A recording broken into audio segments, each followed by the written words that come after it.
졸업한 지가 몇십 년 됐는데 아직도 학교 성적을 운운하는 걸 보고 저는 아주 꼰대 같다고 생각하는 사람이라서요.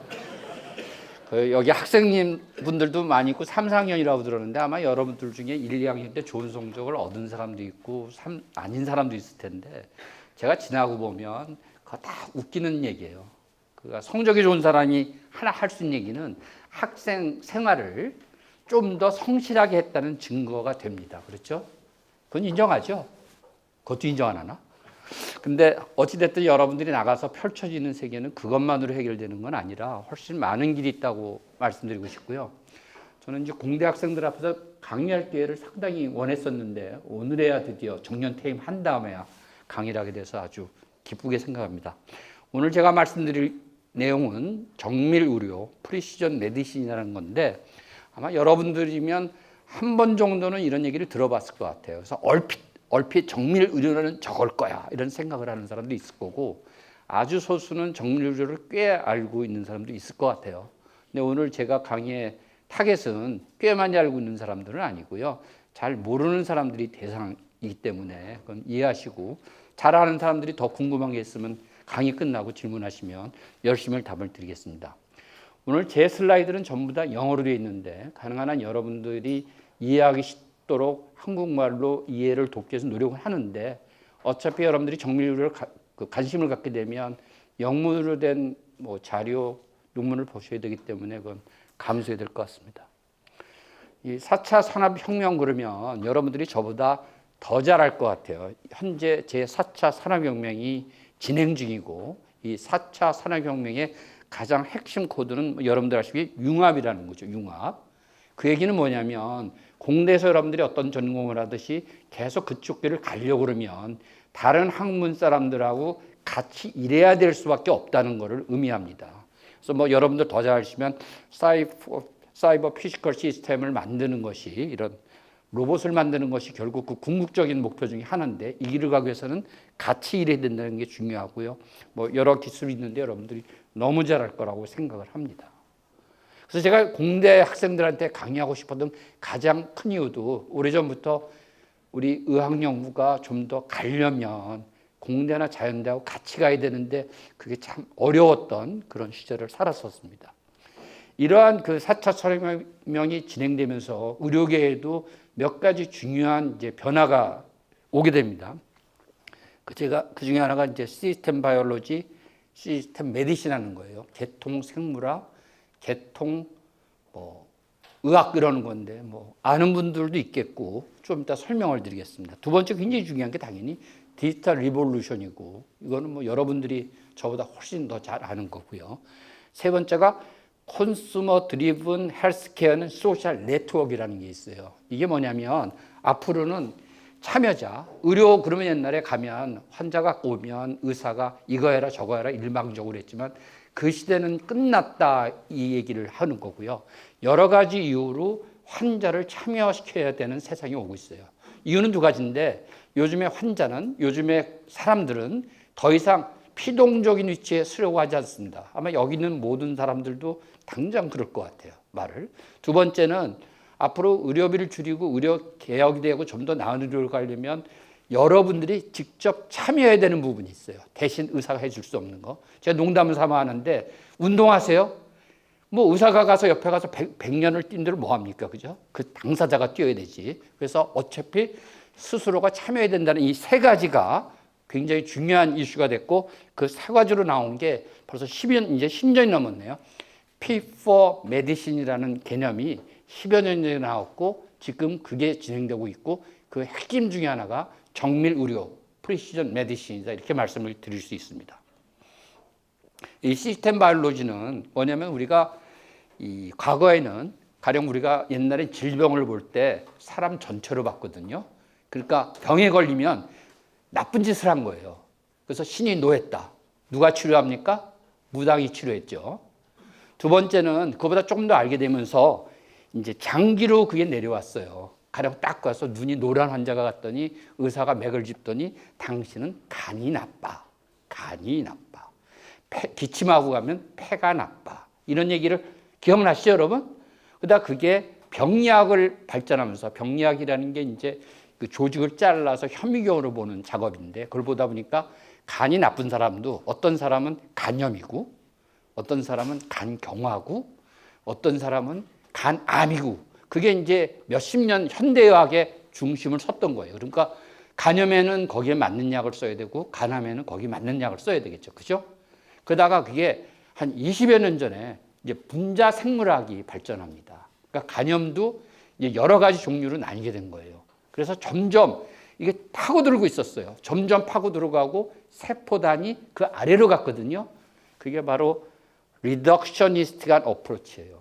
이러다 보니까 전체를 잃게 되는 거예요. 그래서 그게 아니라 우리 생물학도 좀 전체를 봐야겠다. 여러 가지로 묶어서 하는 전체로 봐야 된다는 홀리스틱하게 봐야만 우리가 좀 더 많은 걸 알게 되겠다. 이렇게 생각을 했어요. 이 홀리스틱하게 보려고 그러면 뭐가 제일 중요할까요? 바로 컴퓨테이셔널 모델링이죠. 그러니까 이제 굉장히 엔지니어링 쪽에 특히 컴퓨테이셔널 메디신 한 테크놀로지가 들어올 수밖에 없는 게 이게 이제 10여 년 전부터 시작된 그 시스템 바이올로지고요. 의학에서도 이거는 이제 그 중에 한 예인데 이 하나가 단백질이고요. 단백질과 단백질이 어떻게 어떤 질환에서 생리학적으로 연결되는 걸 보여준 소위 말해 인터액톰이라는 걸 그리기 시작했고요. 그냥 예뻐서 갖고 왔고요. 의학에서도 이게 내려왔는데 그게 시스템 메디신이라고 합니다. 시스템 메디신도 결국은 우리가 알고 있는 모든 걸 떼어내서 컴퓨테이셔널 모델링에서 홀리스틱하게 보는 거가 굉장히 중요한 시스템 메디신의 철학입니다. 이 홀리스틱하게 되면 혹시 한의학 하신 분들은 우린 옛날부터 그랬어 이렇게 말씀하실 수 있는데 아까하고 다르죠? 그쪽하고 거기는 이제 퀀티테이션이 안 되는 건데 여기서 말하는 홀리스틱한 거는 퀀티피케이션을 한다는 정량화를 한다는 것점에서 무지 다릅니다. 한 예를 보여드리면 제가 암을 전공했기 때문에 암 환자에서 보면 여러분들 용어를 얼마나 아는지 모르겠어요. 암 환자에서 여러 가지 나오는 것 중에 지놈이라고 아시죠? DNA 구조를 전체 보는 거. 그다음에 RNA를 보는 트랜스크립톰. RNA 하지 않은 사람분들은 코비드-19 백신이 mRNA 백신이라는 얘기 들었죠? 여기 RNA이고 거기서 만들어지는 단백질은 프로테움, 메타볼릭즘을 보고 마이크로비움, 에피제놈 등등의 굉장히 많은 자료.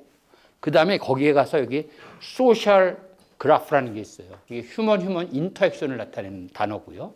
그다음에 여기 보면 라이프 스타일 이미징.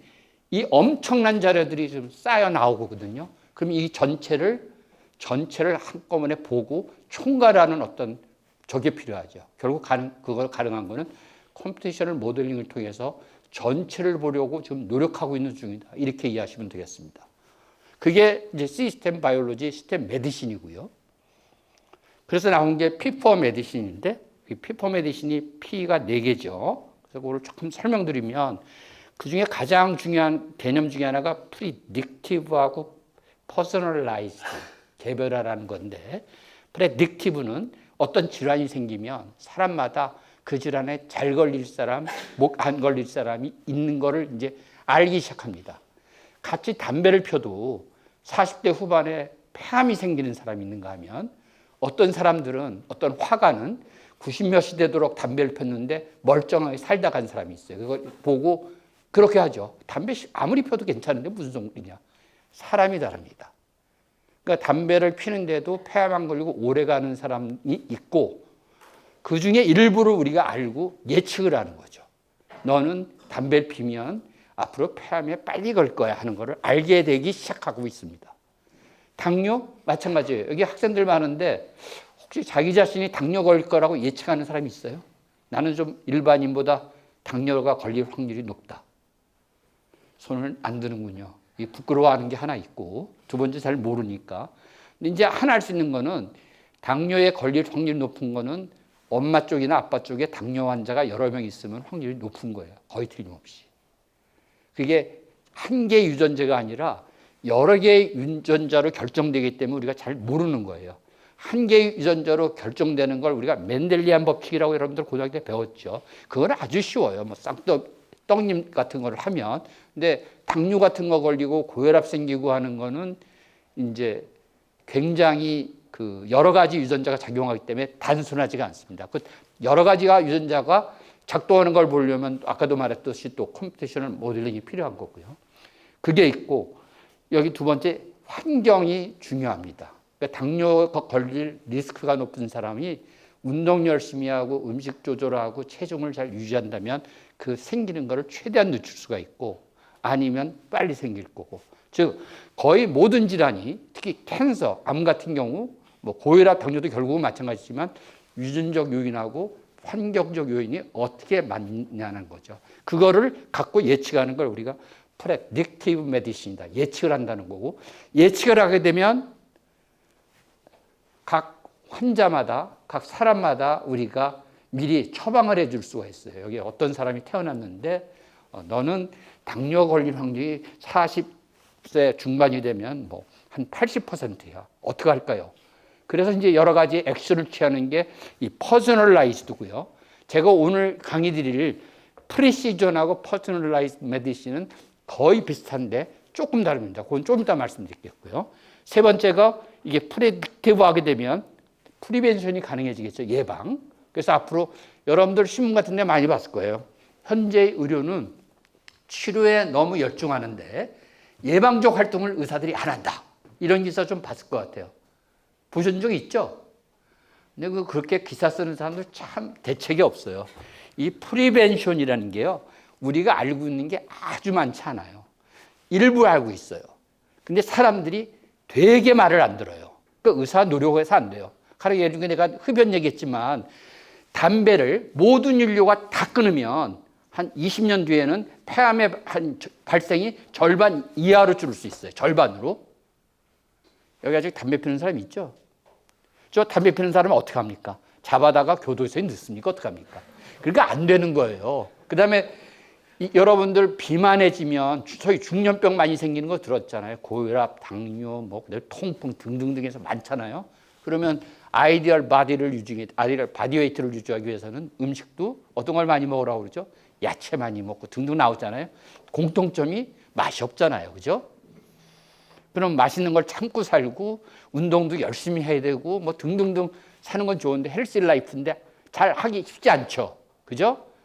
그리고 하고 싶은데 또 교수님들이 또 시험 본다고 그러면 또 못하게 되고 그러니까. 그러니까 사실은 굉장히 어려운데 앞으로는 더 갈 거라는 거예요. 왜냐하면 예측만 해주면 여기 모든 사람이 아니라 너는 담배 피우면 폐암에 걸릴 확률이 다른 사람보다 10배야. 넌 담배 피우면 정말 안 될 거야. 그러면 얘기가 달라지죠. 그죠? 다 똑같지 않으니까. 그래서 좀 이렇게 좀 낮을 거라는 거. 마지막에 파티시퍼터리는 이제 환자다. 국민들도 자기가 알고 싶어 하고 스스로 결정하고 싶어 하고 또 스스로 결정해야만 되기 때문에 이 파티시퍼터리로 갑니다. 이게 P4 메디신이고요. 이제 정밀 의료로 넘어가는데 과거에 20여 년 전에 저희가 이제 암 환자가 오면 항암제를 썼거든요. 제가 이제 항암제 치료하는 의사였으니까. 그래서 보면 어떤 사람은 효과가 있어요. 부작용도 별로 없어. 너무 좋죠? 어떤 사람은 효과가 있는데 부작용이 있고, 어떤 사람은 효과 하나도 없고 부작용도 없고, 어떤 사람은 효과는 없고 부작용만 있어요. 이 환자들을 다 보게 되거든요. 그러니까 대장암 환자가 와서 100명을 치료하면 이런 환자들이 다 있거든요. 그러니까 우리가 그때도 당연히 생각을 했죠. 요 사람들만 찾아내면, 요 사람들은 항암제하고 이 사람들은 다른 항암제를 쓰거나 아예 안 하고 이런 결정을 할 텐데 그거를 한 20년 가까이 연구했는데 일부 알게 됐지만 일반인들에게 쓸 만큼 못 간 게 한계였습니다. 그거 근데 좀 더 알게 된 게 표적 치료제라는 말 들어봤을 거예요. 그게 나오면서 그게 조금 쉬워졌죠. 이게 그러면서 이제 바이오마커라는 컨셉이 중요해졌고 여러분들도 바이오마커 좀 들어봤을 것 같아요. 생물학적 표지자. 바이오마커는 나누면 한 뭐 8가지, 10가지가 있는데 그중에 뭐 진단에 쓰이는 바이오마커도 있고 프로그노스틱이라는 단어는 여러분들이 익숙한데 예후의 예후. 똑같이 대장암 2기로 진단받고 수술을 깨끗이 했거든요. 그중에 한 30%가 재발해요. 근데 누가 재발했는지를 모르는 그거를 갈라주는 게 이제 예후인자라고 그러고요. 그거를 너가 재발할 확률이 높아 그렇게 되면 프리딕티브 바이오마커라고 그러고 이 프리딕티브 바이오마커의 발견이 바로 프리딕티브 메디신, 퍼스널라이즈드 메디신, 프리시전 메디신 가운데 가장 중요한 단어가 됩니다. 여러분들하고 저하고는 이런 바이오마커는 이런 뭐 DNA 뭐 이런 것도 있지만 최근에는 어떤 디지털한 바이오마커도 새로 대두되는 것 중에 하나예요. 어떤 환자의 여러 가지 그 자료를 넣어서 디지털화하고 알고리즘에 의해서 만들어내는 디지털 바이오마커를 어떻게 쓸 수 있느냐, 이것도 하나의 중요한 영역이라고 생각을 합니다. 프리시전 메디신이 유명해진 거는 미국 대통령 오바마 때문이에요. 그러니까 그전에는 주로 퍼스널라이즈드 메디신, 맞춤 치료 이런 단어를 많이 썼었는데 2015년에 미국 대통령 오바마가 연두 교수에서 프리시전 메디신의 중요성을 강조합니다. 뭐 이게 갑자기 태어난 건 아니고요. 그 전에 4, 5년 동안 미국의 NIH 보건원에서 수많은 이제 탑 사이언티스트 연구해서 미래는 이쪽이다. 그래서 그거를 예산을 써서 사업을 해야 된다고 주장한 걸 오바마가 받아들여서 프리시전 메디신이라는 걸 연두교수에서 줬습니다. 프리시전 메디신은 어떤 병을 진단하고 치료하고 예방하는 데 있어서 아까 말한 유전자나 환경적 요인, 라이프 스타일의 차이를 인정하고 그거를 해결하는 그런 어프로치를 프리시전 메디신이라고 합니다. G는 DNA, 타고난 아빠 엄마로부터 받은 어쩔 수 없는 유전자고요. 이 환경은 뭐 도시에 사느냐, 시골에 사느냐, 미국에 사느냐, 한국에 사느냐, 황사가 있는 나라에 사느냐, 없는 나라에 사느냐, 이런 환경. 그다음에 라이프 스타일, 뭐 담배 피고 음식 먹고 술 먹고 하는 이 모든 것들을 결국 결정된다, 이렇게 얘기를 했고요. 그 중에서 이제 처음에는 캔서에 중점을 두게 됩니다. 그 가장 큰 이유는 캔서가 무서운 병이기도 하지만 캔서 셀의 유전자는 정상인 셀하고 좀 다르거든요. 그리고 그걸 이용해서 대책을 만들 수 있기 때문에 캔서에 가고 있고, 길게는 이제 모든 병, 특히 만성질환의 모든 병으로 확대될 것이라고 얘기를 합니다. 그래서 굉장히 유명해졌고, 프리시전 메디신하고 퍼스널 메디신은 똑같은 거를 보는 스코프예요. 그러니까 여기를 각자 하나하나마다 너는 오늘 점심에 뭐 먹어, 이런 식으로 한다면 그건 퍼스널라이즈 어프로치고요. 그러기는 어려우니까 여기는 요분들은 여러 가지를 보니까 뭐 야채를 많이 먹고 하는 식으로 그룹을 지어서 나눠주는 게 프리시전 메디신의 컨셉입니다. 그래서 프리시전 메디신은 또 한편으로 우리가 알고 있던 어떤 질병이나 어떤 엔티티를 세그멘트로 나누는 작업을 프리시전 메디신이라고 할 수 있어요. 그래서 저는 이 프리시전 메디신 강의할 때 이제 세그멘테이션 오브 디지즈다 이런 표현을 쓰는 걸 좋아하는데 세그멘테이션입니다. 그래서 예를 보면 이제 이게 이런 프리시전 메디신이 발전한 거는 결국 암 환자에서 약을 쓰는 데서 비롯되고, 그게 그냥 약제가 아니라 여러분이 들었던 표적 치료제, 글리백 들어봤죠? 이래서 들어봤죠? 그런 표적 치료제, 영어로 타겟티드 세라피에 따라서 나눠집니다. 그래서 폐암의 경우도 보면 여기 유전자가 KRAS 뮤테이션이 있느냐, KRAS는 유전자, EGFR, 앱소멀 그로스 팩터 리셉터의 뮤테이션, 돌연변이가 있느냐, ALK, ALK라는 유전자의 퓨전, 융합이 있느냐에 따라서 나누고, 브레스트 캔서도 그렇고 대장암도 그렇고 나누기 시작합니다. 세그멘테이션이 시작되는 게 프리시전 메디신이다, 이런 거죠. 그게 제일 많이 현재 발달한 게 폐암이에요, 폐암. 그래서 예를 들어 보면 이런 겁니다. ALK 유전자가 있으면 이 크리자티닙이라는 약을 씁니다.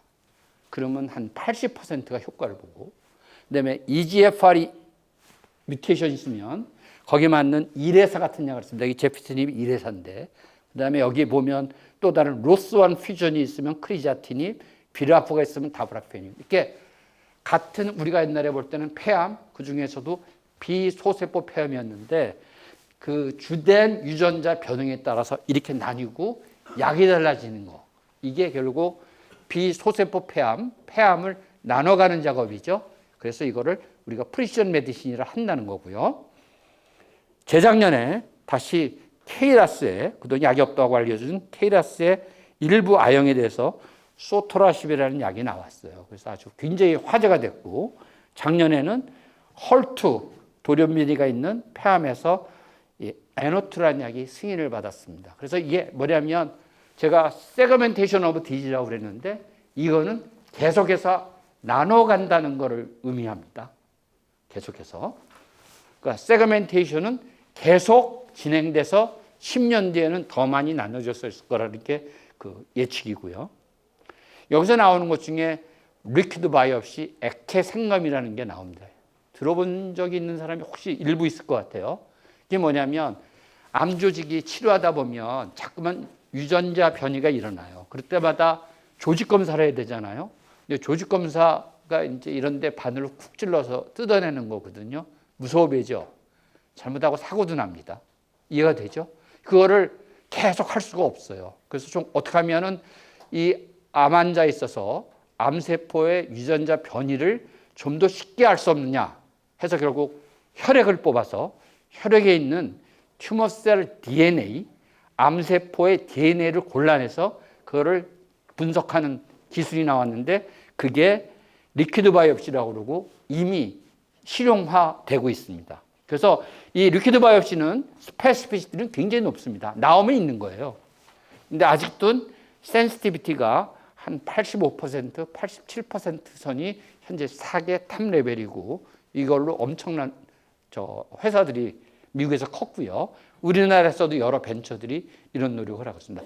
이 리퀴드 바이옵시를 하게 되면 폐암 환자가 왔으면서 약을 쓰면서 주기적으로 혈액을 뽑아서 검사를 하면 이 환자에서 새로운 유전자의 뮤테이션 돌연변이가 나타나는데 하는 것을 미리 알 수 있는 거죠. 그래서 예를 들면 아까 제가 EGFR 돌연변이가 있으면 이레사라는 약을 먹는다고 그랬잖아요. 이게 완치가 되는 환자는 극소수고요. 결국은 someday, 대개는 2년 뒤에, 평균 2년 뒤에 반응이 다시 나빠지게 됩니다. 새로운 유전자 변이가 나타나는 거죠. 해봤더니 그중에 약 절반이 790번에 있는 DNA가 다시 돌연변이가 되는 거예요. 그대로 끝낼 게 아니죠. 그래서 결국 새로운 약을 만들어냅니다. 오시머티닙이라는 약을 만들어내고 이 약을 쓰게 되면 이거를 잡아게 돼요. 그러니까 프리시전 메디신 아까도 말씀드렸죠. 계속 나눠가는 과정이다 그러고 또 하나는 계속 깊어져가는 과정이에요. 그러니까 아까 EGFR이라는 유전자의 돌연변이 얘기를 했는데 유전자 돌연변이의 그 위치나 그 종류에 따라서 약이 달라지게 되는. 그러니까 이제 세그멘테이션, 서그멘테이션, 저는 슈퍼 세그멘테이션이라는 텀을 좋아하는데, 그러니까 정밀 의료는 이렇게 발전해 갖고 앞으로 그쪽 방향으로 끊임없이 발전할 거다 이렇게 말씀을 드립니다. 이러한 그 정밀 의료의 발전 또는 표적 치료의 발전은 어떻게 하면 더 효과적인 약을 쓸지, 어떻게 하면 덜 부작용이 덜한 약을 쓸지 하는 쪽으로 많이 돼서 성공을 거뒀어요. 많이. 그리고 계속 더 많은 성공을 위해서 많은 연구가 이루어지고 있고 거기서 끝나지 않고 이제는 조금 앞단으로 와서 이게 이제 암의 진행에 따라 저걸 본 거거든요. 이거는 어떻게 보면 사기 암 환자, 흔히들 일반인이 얘기하는 말기 암 환자를 대상으로 한다면 이건 곧 앞단입니다. 그러니까 대장암으로 유방암으로 수술을 받았는데 재발 가능성이 얼마나 되느냐를 갖고 우리가 많은 연구를 했는데 이런 것들을 쓰면 이제 좀 더 정확해질 수 있다는 거가 저겁니다. 예를 들면 이제 대장암 2기면 한 20-30%가 재발하거든요. 3기면 재발 가능성이 50% 높으니까 무조건 우리가 항암 제출을 합니다. 그걸 어주번트 키모세라피 또는 보조적 항암요법이라고 해서 항암제를 해요. 몸 안에 남아있는 안 보이지만 암세포들을 죽이기 위해서. 근데 2기가 되면 20% 30%면 애매하잖아요.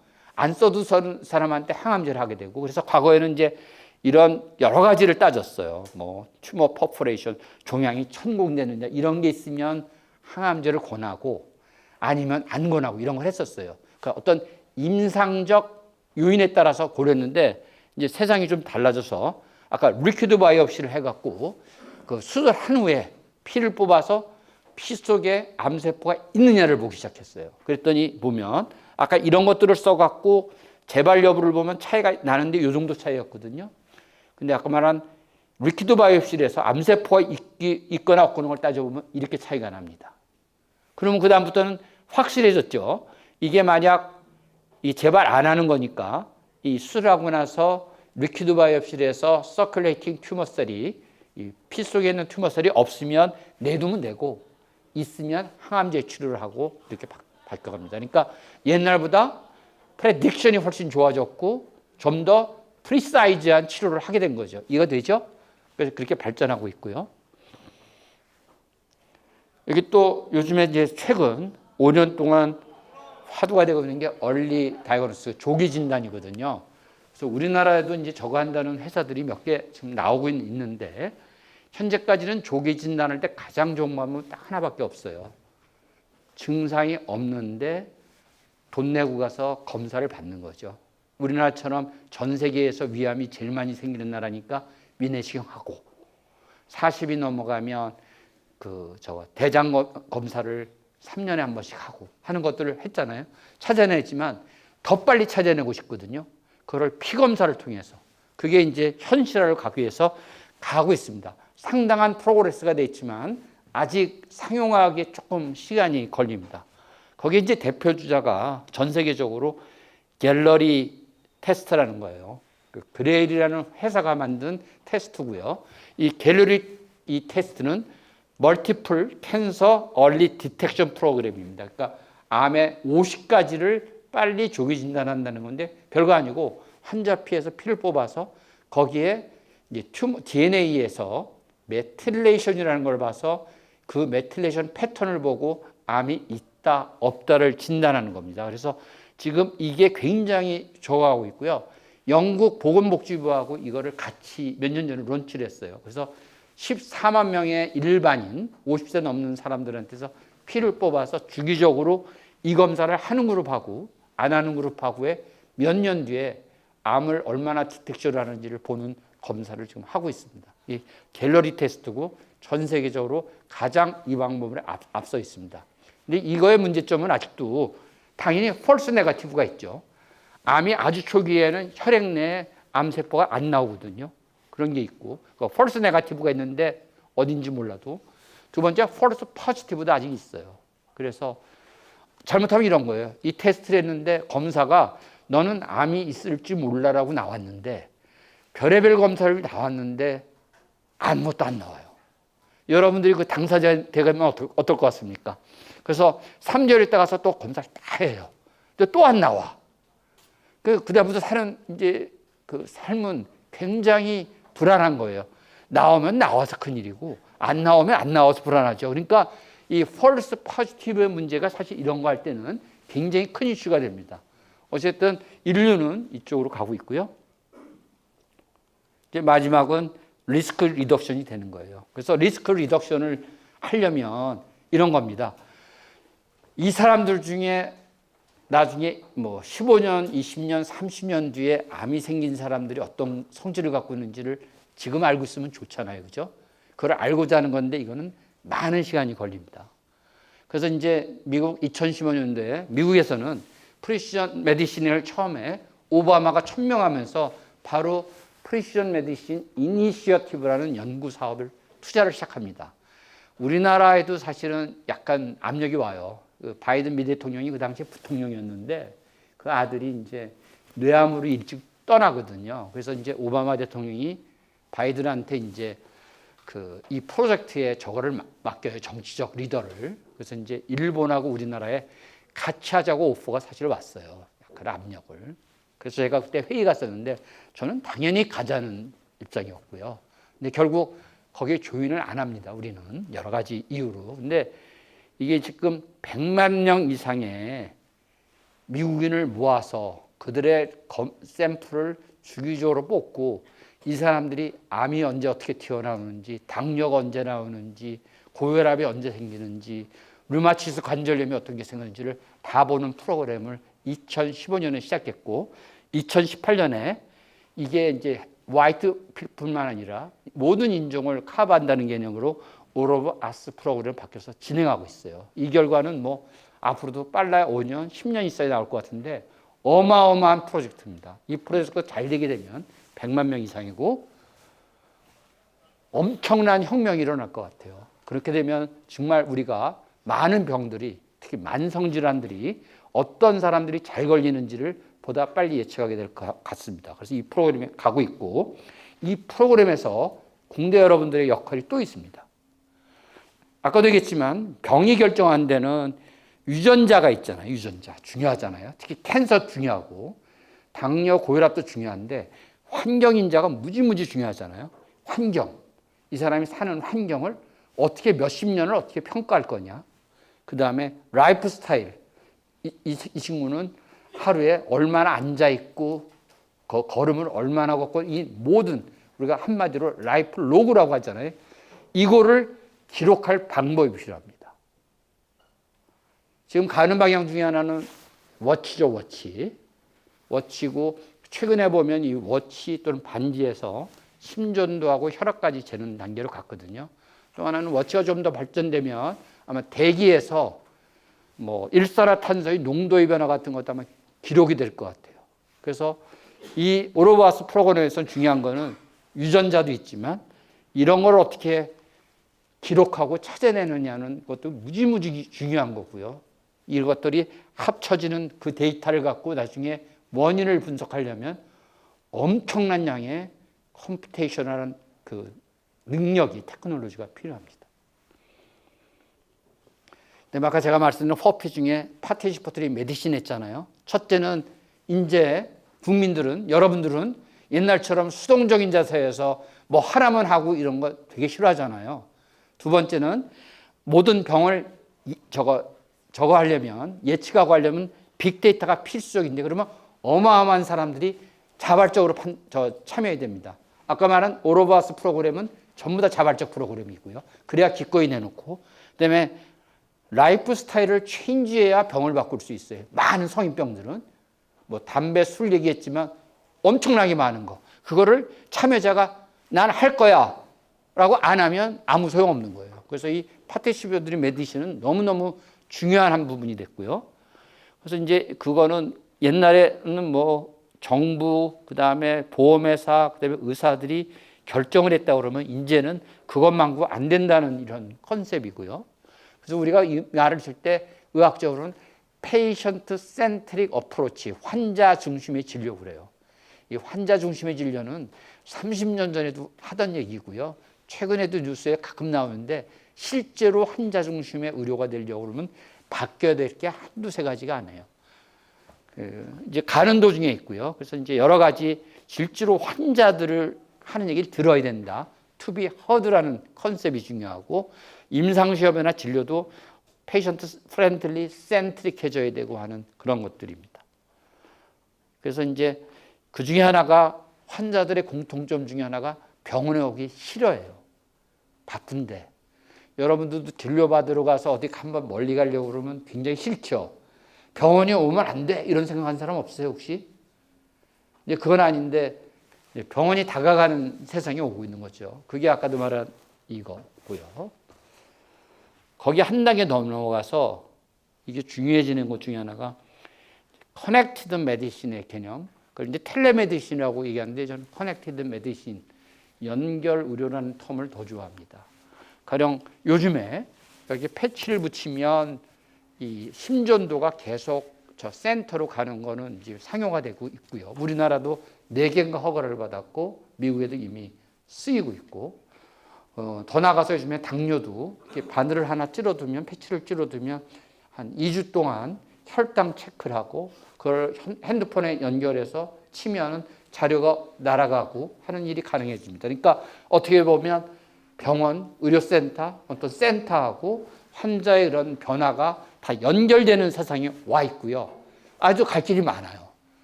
여러분들 중에 누군가는 이 문제를 해결해야 돼요. 그러니까 어떠한 우리 몸의 변화를 센싱하는 바이오 센서부터 그걸 어떻게 디스토트가 안 되고 정확히 원하는 곳에다 보내주지 않은 거가 전부 다 새로운 테크놀로지를 요합니다.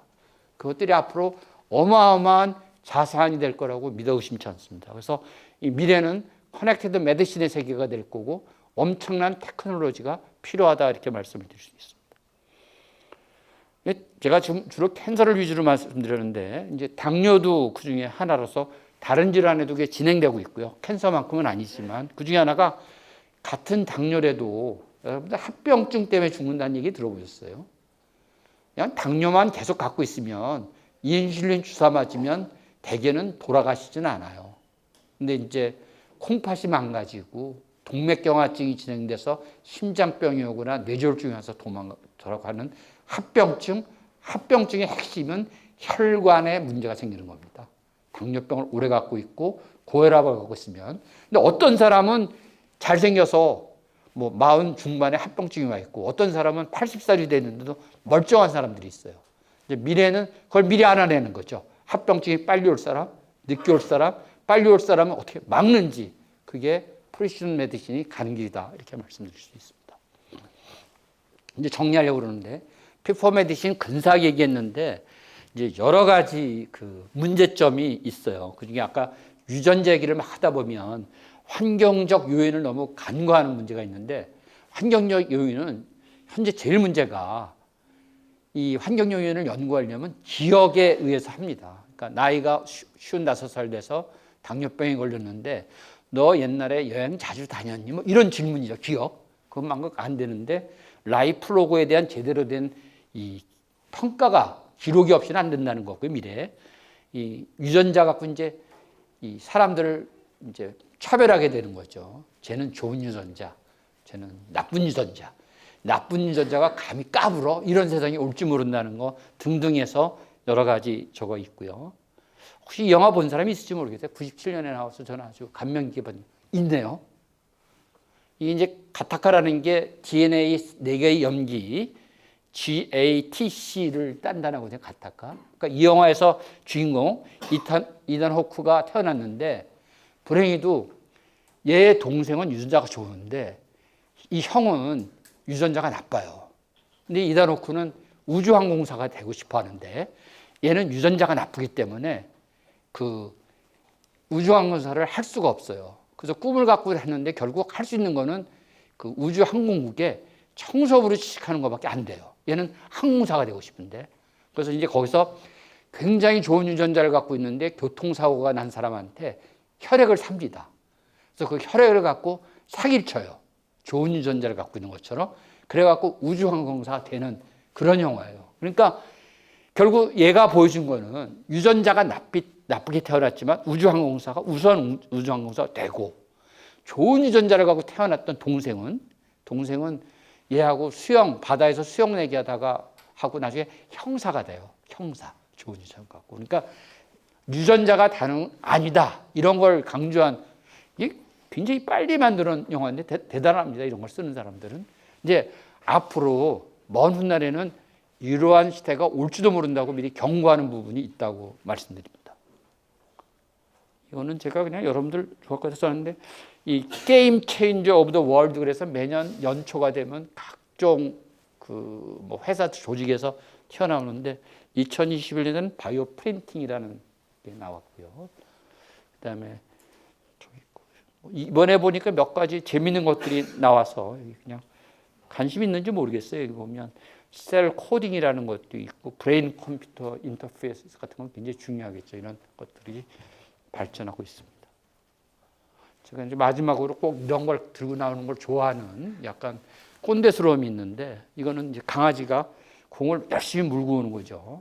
근데 이제 이거는 알버트 아인슈타인이 한 얘기인데, 사람들은 맨날 하던 거를 반복하면서 공 물어오는 강아지처럼 하면서 내일은 새로운 꿈이 펼쳐질 거라고 기대하는 거는 그게 인센트다. 제정신이 아니라고 얘기를 한 거죠. 그러니까 여러분들이 미래에 이루고 싶은 꿈이 있고 올라가고 싶은 데가 있으면 어제하고는 좀 바꾸셔야 될 것 같아요. 그래서 제가 아주 좋아하는 건데, 이 많은 사람들은 똑같이 일하고 적어가면서 내일 당장 뭐 새로운 세상이 열기를 기대한다, 이런 아주 아픈 얘기고요.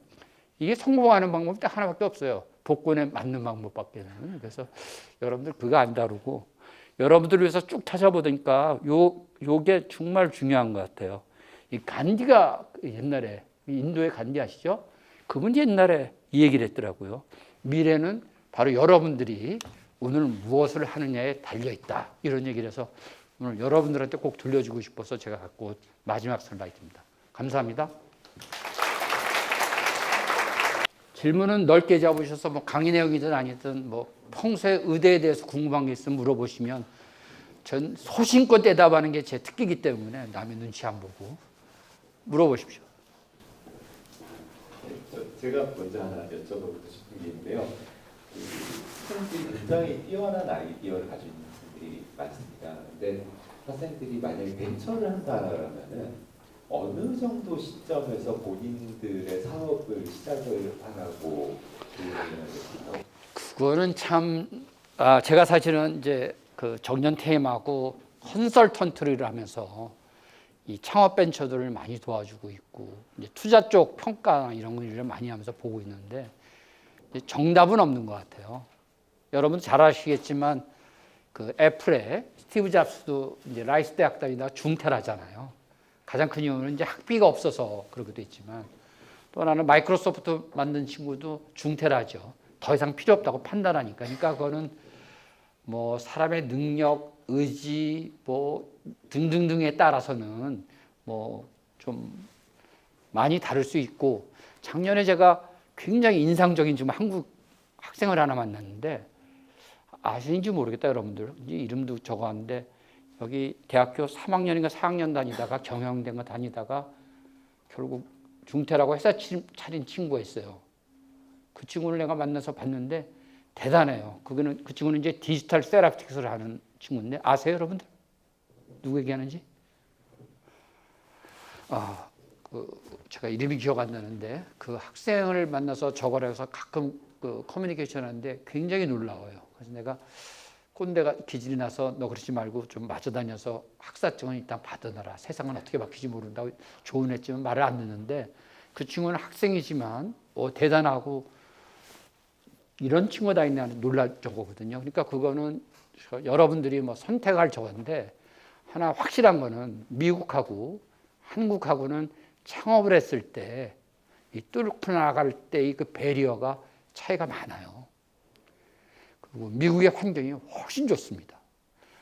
대한민국 서울은 미국 보스턴 제가 3월 초에 다녀왔는데 거기에 비해서 조건이 굉장히 열악합니다. 여러분들이 창업해서 이제 발전하려면 여러분들의 노력과 능력으로 뚫고 나가는 기술적인 부분인데 거기에 굉장히 핵심적인 게 하나가 돈이에요, 돈. 거기에 커갈수록 점점 많은 돈이 오면 이 돈을 계속 따라가주는 펀딩하는 데가 필요하잖아요. 벤처 캐피탈 이런 데가. 우리나라가 그게 아주 빈약합니다. 빈약하다는 거는 돈도 작고 또 하나는 거기를 일하는 사람들의 자신감이 별로 없어요. 그러니까 미국에서 보면은 그런 거를 끌어주고 밀어주는 사람들이 펀딩하는 사람들이 경력도 대단하고 자신감이 있어요. 이건 해볼 만할 것 같아요. 이건 밀어줘. 그래서 한 서너 개 골라서 밀어줬는데 다 망하고 하나만 살면 되거든요. 벤처라는 거는. 이런 자신감이 있는 펀딩 기관이 별로 없다고 생각해요. 그리고 뭐 정부에서 나오는 거는 뭐 굉장히 여러 가지 요인이 있고.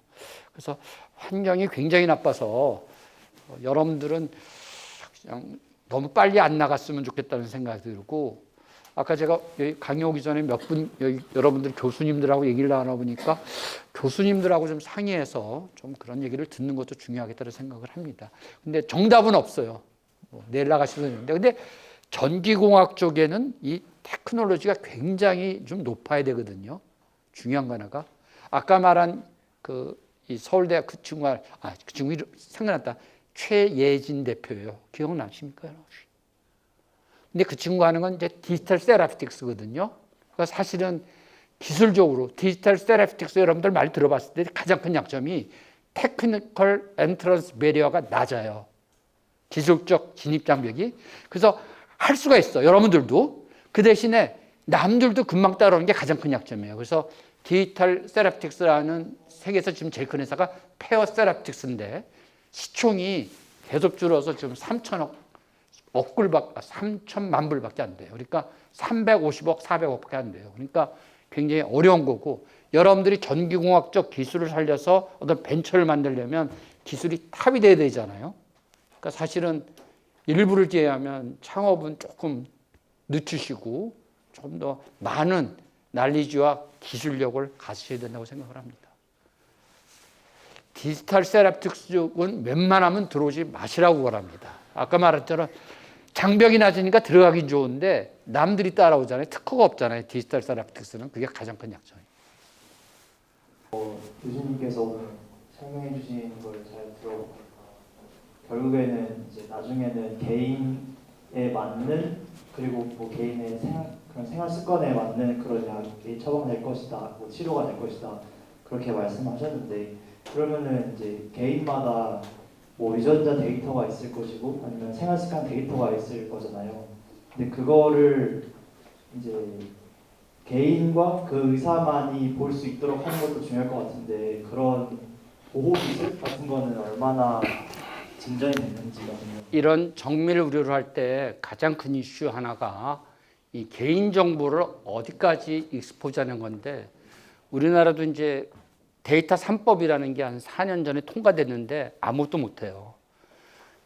결국은 어떤 저걸 하려고 그러면 아까 빅데이터 얘기를 했지만 몇만 명, 몇십만 명의 자료를 분석해야 그 진리를 찾잖아요. 이 많은 사람들의 자료를 하는데 일일이 이 많은 사람들한테 그 모든 것을 승인을 받고 하는 일은 거의 불가능할 거예요. 그래서 이제 미국 같은 경우에는 그거를 익명화하는 조건으로 승인을 합니다. 익명화. 그러면 익명화는 어떻게 하면 완전하냐 하는 그 데피니션이 필요하잖아요. 우리나라가 그거를 정확히 주지 않고 있어요. 그 익명화. 근데 많은 사람들이 생각하는 게 익명화가 이름 지으면 익명화라고 생각하는데 아니에요. 여러분들 더 잘할 것 같아.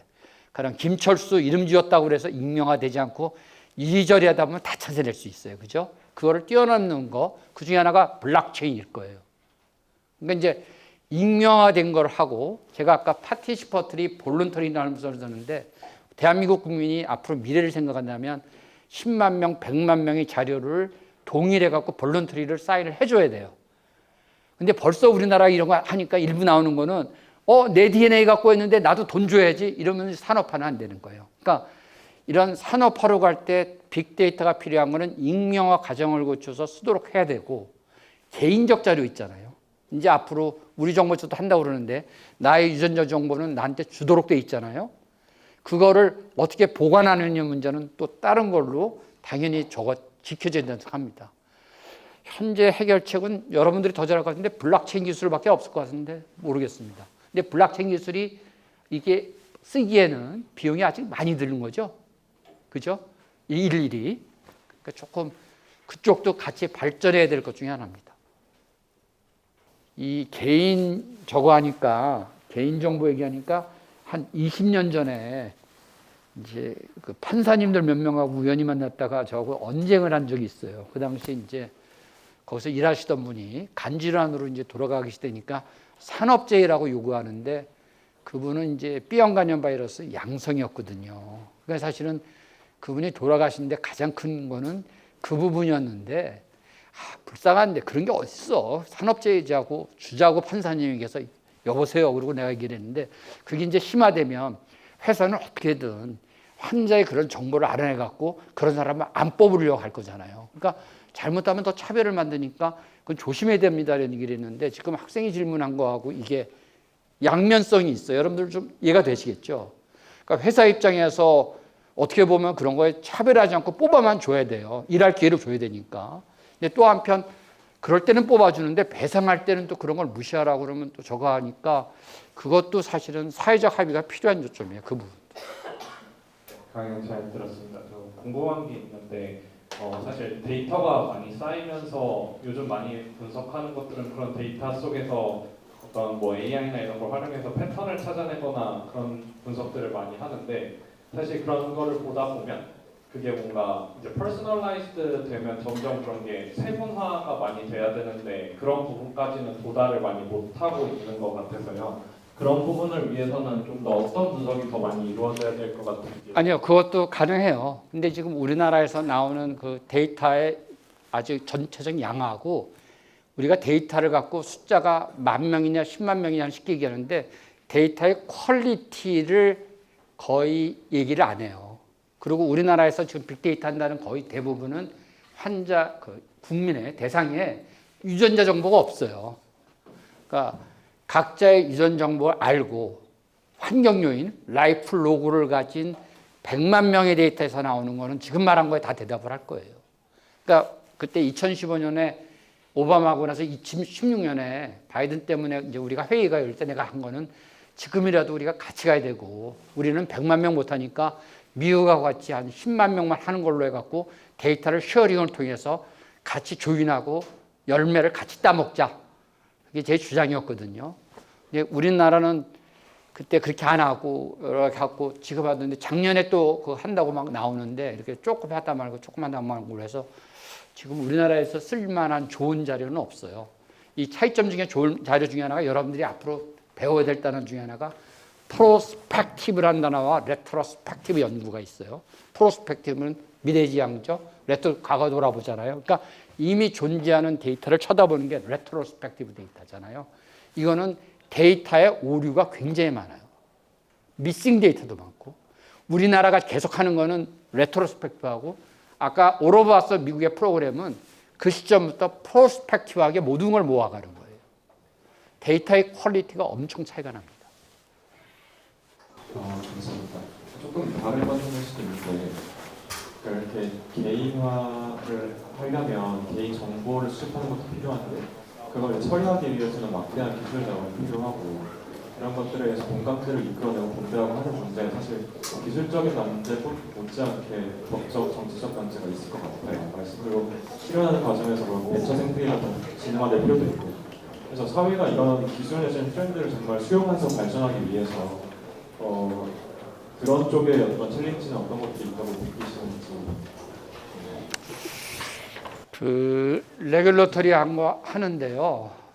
모르겠는데 뭐 분야마다 다르겠죠. 우리 사회가 굉장히 이제 그 뜨거운 주제가 나왔을 때 우리가 이렇게 아직 토론을 하고 합의를 이끌고 하는 문화가 좀 아닌 느낌은 전 많이 갖고요.